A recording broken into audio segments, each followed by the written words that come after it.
आप सुन रहे हैं एजी एंटरटेनमेंट की धमाकेदार प्रस्तुति। प्यार के गारंटी कोई साल के बाटे डीजे कंचन राज प्यार के गारंटी कोई साल मिल जाई जहिया मौका तू दे दे वो धोखा मिल जाई जहिया मौका तू दे दे वो धोखा आजकल गारंटी नहीं माल के बाटे बोलो तोहरा सनम प्यार के गारंटी कोई साल के बाटे बोला तोहरा सनम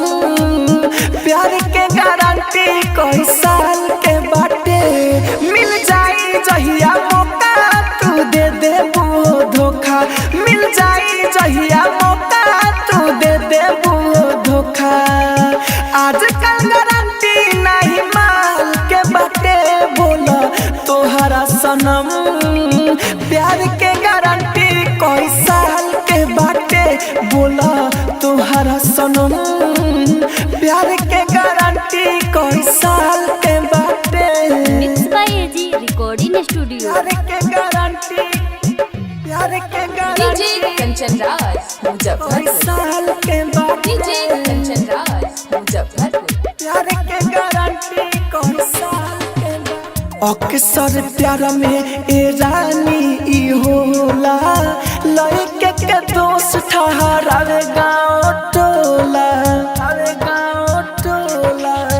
अक्सर प्यार में ए रानी होला लइके के दोस्त ठहरावे गाँव टोला टूटल दिल फिलहाल के बाटे बोला तोहरा सनम प्यार के गारंटी कोई साल के बाटे बोला तोहरा सनम प्यार के गारंटी कोई साल के बाटे आप सुन रहे हैं एजी एंटरटेनमेंट की धमाकेदार प्रस्तुति। डीजे कंचन राज कोई मुजफ्फरपुर साल के बाटे डीजे कंचन राज मुजफ्फरपुर प्यार के गारंटी कोई साल के बाटे कृष्णा बसंत के चैन मिली ना कबर में छोड़ दे बहिया जे बीचे सफर में